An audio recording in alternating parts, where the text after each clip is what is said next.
Allez, c'est parti, 23 mars au jardin potager. On va voir les semis du potager, mais également on va suivre un peu ensemble tous nos arbres fruitiers que l'on a plantés cet hiver. C'est parti. De nombreux arbres ont été repiqués, c'est-à-dire qu'ils ont été changés d'endroit cet hiver. Donc ces deux arbres-là ont été bougés finalement de place. Alors celui-ci, il était un peu décalé à l'origine, et celui là-bas n'était pas présent. Donc on continue les travaux arboricoles, et donc ici on remarque qu'on a pas mal de bourgeons à fleurs. Voilà, tout le long des bois de l'année, des années précédentes. Pour ceux qui voudraient partir de la greffe de l'année, c'est-à-dire du sion. C'est un sion, ça c'est un jeune sion. Et donc le conduire de A à Z, bah, vous n'avez qu'à faire au printemps, c'est encore la période, hein, une petite taille, là en haut, juste en dessus, au-dessus d'un bourgeon à bois. Vous coupez et vous aurez donc des ramifications qui vont se faire à cet endroit, mais également à cet endroit, à cet endroit, à cet endroit, et donc formation de votre gobelet. Voilà, j'ai réalisé la même opération sur ce pêcher. Vous voyez, hop, le sion a été finalement viré de ses branches, et on a juste laissé des départs pour former les arbres. J'en profite pour vous montrer rapidement le blé. Cette année, il est plutôt réussi sur la partie bizarrement droite, mais sur la partie gauche, il n'a pas été réussi. Pourquoi? Car on a réalisé en fait des travaux de découpe en fait des sapins pour avoir plus de lumière dans le jardin. Connaissez-vous les principales différences entre la cécie du pommier et la zézère du pommier? En fait, c'est une différence notable en fait au niveau du dégât de l'arbre. Là, vous voyez qu'on a un trou qui a été fait au centre du bois finalement, et le bois est percé. C'est caractéristique d'une zézère. La cécie aurait plutôt fait des trous, donc déjà sur des vieux arbres, et plutôt de l'écorce externe en fait vers l'intérieur. Non pas dans le sens de la pousse finalement, mais dans le sens normal à la pousse. Et donc une petite astuce pour éviter la zézère qui est connue, c'est de mettre en fait un petit bâton, ou alors une petite tige en cuivre, une petite tige en zinc, ou un petit morceau de fer tout simplement, de fil de fer, pour éviter que la larve en fait, qui est contenue dans le tronc de l'arbre, ne remonte lors du printemps. Au mois de mai en général elle remonte, et donc elle va finalement mourir. Ça va éviter de la laisser se multiplier en fait, petite astuce. Et donc cet arbre là c'est un pommier, et c'est le seul où j'ai constaté cette zézère du pommier, enfin qui est également zézère du poirier. Donc surveillez bien vos arbres, notamment vos jeunes arbres, s'il y a un trou. De toute manière c'est pas trop tard, car vous pouvez couper en fait, comme j'ai fait ici. C'est un pommier qui avait commencé à être formé, c'est pas grave, j'ai coupé ici, et puis les bourgeons là vont reprendre de chaque côté, donc pas de souci, ça pourra faire un sorte de petit gobelet. Donc pas de souci de ce côté-là. Ah, ça y est, les premiers arbres commencent à être en fleurs. Ici c'est un mirabilier, un jeune mirabilier qui a été repiqué de nombreuses fois, donc il n'a pas eu le temps de bien grandir et de s'installer, mais finalement on commence à voir les premières fleurs. Qui sait, peut-être les premières mirabelles cette année. Puis au niveau des arbres fruitiers, tout ce qui est pommier et tout ça, bah écoutez, ça commence, hein, vous le voyez sur les bourgeons en fait, on commence à avoir des montées de sève importantes. C'est également le cas pour le poirier que j'ai au fond de mon jardin, et qui est rempli de bourgeons à fleurs. En ce moment, je sais pas vous, mais la serre à plant, elle est complète.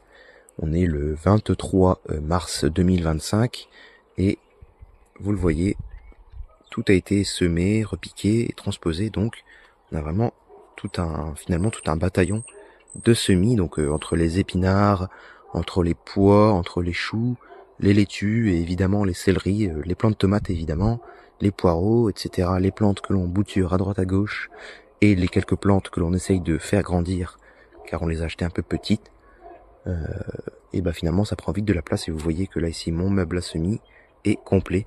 Donc je vais pas détailler moi mes semis, qu'est-ce que j'ai fait. 2 mois après la réalisation de la structure, vous le voyez, j'ai fait des petits changements, j'ai ajouté des sortes de petites pinces pour tenir la bâche un peu plus simplement. Voilà, donc j'en ai mis à peu près dans tous les coins. J'ai par contre toujours pas acheté de ce que j'appelle de charnière, c'est-à-dire que je n'ai toujours pas mis de montant en fait à ces niveaux-là, pour en fait pouvoir avoir une sorte de balancier et ouvrir fermer à notre guise facilement. Là c'est toujours posé en fait. C'est tout simplement le cadre de la paroi vitrée, qui est censée être vitrée d'ailleurs, qui est juste posé ici sur ce montant, le long ici, et qui est maintenu quand on a envie de l'ouvrir avec une petite cale en bois. Voilà, mais sinon pas de dégâts, de pourriture, de choses remarquables, si ce n'est que j'ai certaines planches en fait, à ces niveaux-là ici, notamment, qui ont tendance en fait à vriller avec le sec en fait, l'atmosphère sèche de l'intérieur.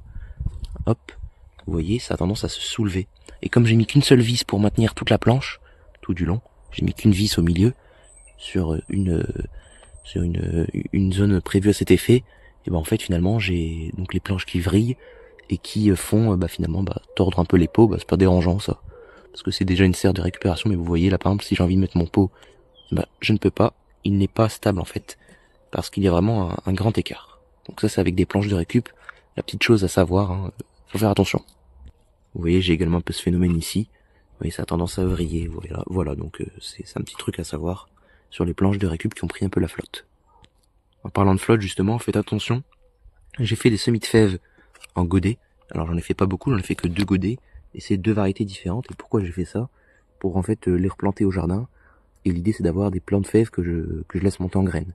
Donc c'est censé être des fèves ici qui sont finalement sous atmosphère protégée et qui sont finalement avec une humidité réglée, une chaleur contrôlée, et donc normalement elles devraient bien germer. Vous voyez j'ai mis un peu trop d'humidité et les fèves ont tendance à pourrir, donc faites vraiment attention. Les fèves en fait il faudrait les semer dans des godets limite et ne pas les arroser du tout. Les pois vous voyez ça ne pose pas de problème, hein, parce que c'est la graine qui est un peu plus petite en fait, un peu plus ronde, et comme elle est ronde elle a tendance à pas stocker l'eau sur elle, mais tout ce qui est fève a tendance à garder l'eau sur sa graine en fait, et donc à pourrir. Vous voyez là, hop, même constat ici, donc là c'est pareil pour faire de la graine, vous le voyez là, des pois mange tout ici, qui ont pour l'instant germé, mais les fèves mettent un peu plus de temps, et donc qui dit un peu plus de temps dit qu'elles vont plus être en contact avec l'humidité, et donc plus de chances de pourriture. Donc faites vraiment attention, arrosez moins que nécessaire les fèves par rapport aux autres plantes. Par exemple les choux, eux ont besoin de plus d'eau. Voilà, petit conseil. Et autre petit conseil en fait avec vos tomates. Donc vous voyez, moi j'ai fait ça dans des barquettes en fait, et vous voyez j'ai pris dans les barquettes de récupération l'une par-dessus l'autre. C'est-à-dire que je suis venu avec un ruban adhésif maintenir le couvercle, ce que j'appelle, donc c'est-à-dire la barquette du dessus, sur la barquette du dessous. Et donc vous voyez il y a une espèce de cycle de l'eau, on le voit bien, ça condense. Et donc ça permet vraiment d'avoir une bonne levée. Alors je sais pas si vous le voyez, mais ce sont les 3e semis de tomates, ceux-là. J'aime bien faire plusieurs semis. Et 3e semis de tomates ont finalement bien germé. Vous voyez là, hop. On a une bonne levée. Contrairement à limite celles qui sont sous serre, entre guillemets, et qui elles ont bien germé également, mais un peu moins quand même. Faut vraiment avoir une espèce de cycle de l'eau pour les tomates qui leur est très bénéfique. Mais à part ces péripéties, ce printemps s'inscrit dans des normes, hein. Rien d'extravagant, rien de fabuleux. Voilà, pas d'extrême climatique à noter, à signaler. On a les semis qui ont été réalisés en pleine terre. Tout a correctement bien repris, en gros, hein. C'est dû à peu près. On a également les plantations d'ail qui ont bien levé. Ça, je vous ai montré ça en petite vidéo. Par contre, ici, j'ai une zone de graines. Et il faut faire attention, lorsque vous faites vos graines, en fait, à ne pas mélanger les espèces. Vous voyez que là, j'ai par exemple des choux. On va prendre l'exemple des choux. Vous voyez ici, j'ai des choux de Bruxelles. Et vous voyez que dans cette petite zone confinée, finalement, je ne vais mettre que une seule espèce de chou.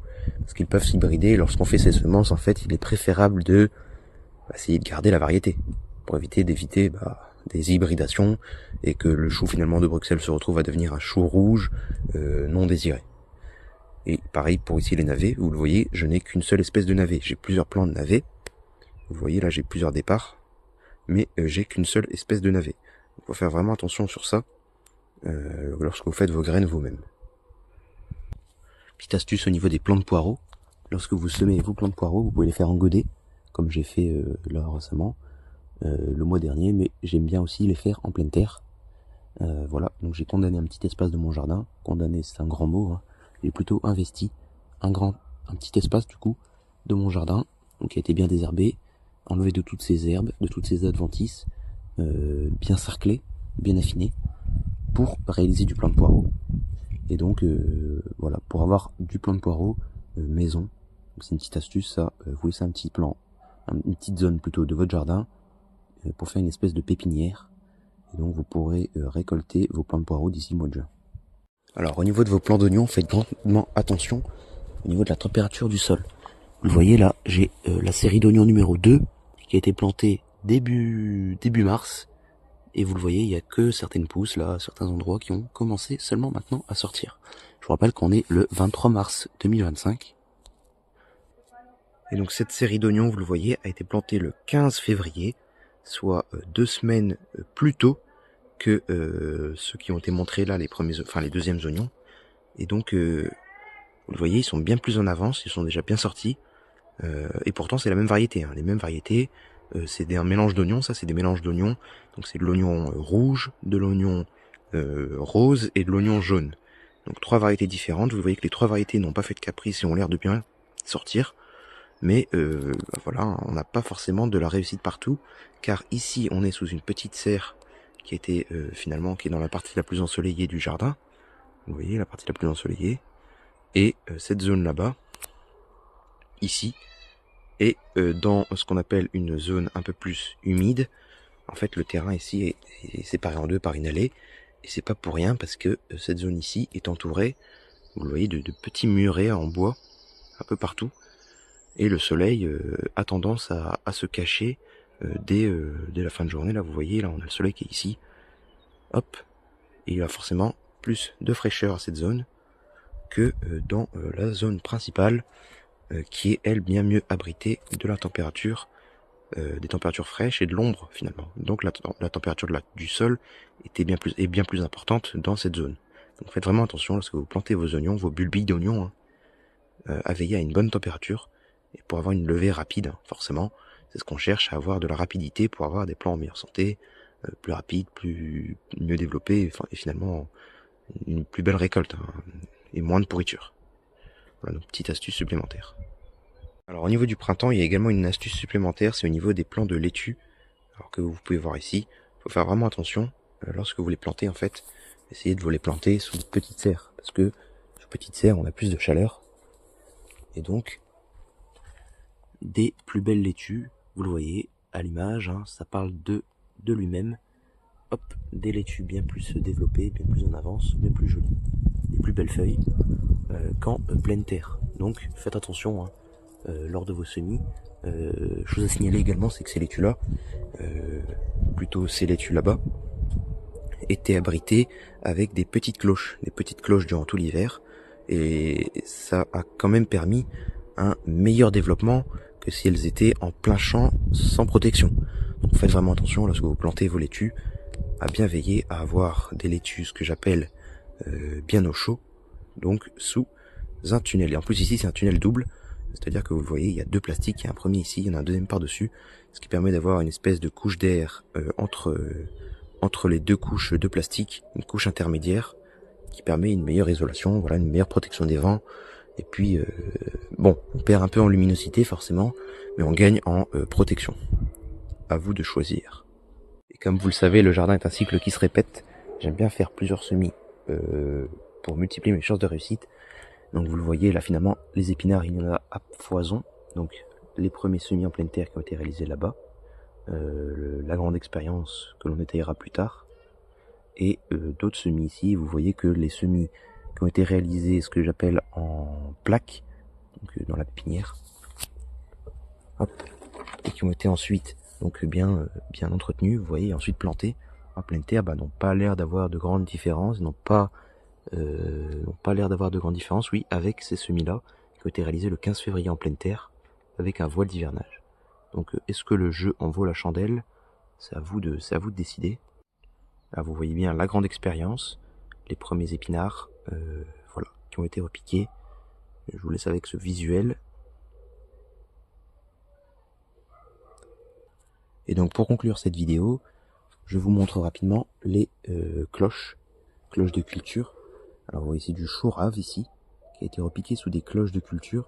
Déjà la petite astuce, c'est d'avoir des bocaux que vous récupérez, hein, évidemment. Vous n'allez pas payer des cloches, ça coûte super cher. C'est une quarantaine d'euros la cloche, alors qu'ici c'est gratuit. C'est un peu petit, c'est un peu moins joli, mais ça fait le même travail, je vous rassure. On voit d'ailleurs la condensation en haut du verre. Donc forcément il y a un cycle de l'eau est gardée, donc la plante a toujours de l'eau à disposition, donc une meilleure reprise, donc forcément une meilleure pousse, et donc éviter les limaces. Parce que les plants de choux comme ça au printemps, un petit plant de choux, hein, parce que je vous rappelle que ce sont des choux qui sont comme ça à l'origine, un plant de choux comme ça avec une limace, ça ne dure pas longtemps. Globalement, je suis assez content de ce début de saison. C'est vrai qu'on a plutôt de l'humidité et des beaux jours, donc c'est idéal pour avoir une bonne germination. Là par exemple cette nuit on a eu une pluie, une petite pluie, vous voyez, 2-3 mm. Ça a un peu humidifié la surface du sol, mais ça permet vraiment d'avoir un bon développement des plantes et une bonne germination des semis que l'on réalise en pleine terre. Vous voyez là on a quand même une température assez élevée, parce qu'on a quand même des tournesols qui germent. Là, vous voyez, il y a tous les tournesols qui ont germé là ici, tournesol. Il y a également les bourrages qui ont germé. Donc ça c'est le signe des premiers printemps un peu chauds. Les bourrages en général ressortent. Voilà. Allez, on va voir un peu le deuxième terrain. La petite astuce que je me suis faite, c'est pour les courges qui vont venir d'ici environ, on va dire un mois, mettre une petite bâche en fait, vous voyez. Donc là, c'est une donne en non-travail de sol. Pour désherber en fait un non-travail de sol, le meilleur moyen c'est de mettre une bâche. Donc ça permet de réchauffer la terre en même temps, de désherber et d'éviter tout type de, on va dire, d'érosion. Ça va stimuler un peu la vie du sol, etc. Mais comme ça stimule la vie du sol, ça stimule également les limaces. Et donc il peut y avoir un petit dégât de limaces au printemps. Faudra surveiller ça. Les premiers semis en pleine terre n'ont pas à rougir. Hein. Vous le voyez, les premiers navets. Les tout premiers navets, hein, vraiment. Hop, qui ont été semés au début de mois par contre. Viennent seulement de sortir, hein, vous le voyez. On a les 2 lignes. Voilà, donc ça c'est le principal. Voilà. Et donc c'est du navet ici de printemps. Hein. Il faut faire attention avec les variétés. Semer du navet de printemps au printemps, semer du navet d'automne à l'automne. Et ça c'est un conseil universel pour toutes les cultures. Alors vous voyez ici, c'est le dernier semis d'épinards qui n'a pas encore germé, on l'a fait en vidéo. Hop, et vous voyez la terre est humide finalement comme il faut, vous voyez là.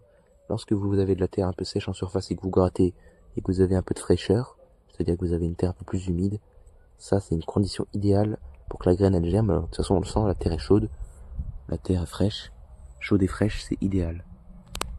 Donc vous voyez là, les premiers bulbes commencent à être en fleurs, toujours agréable. Alors vous le voyez, hein, derrière, la zone de compostage, hein, la plateforme de compostage n'a pas encore, on va dire, ouvert ses portes.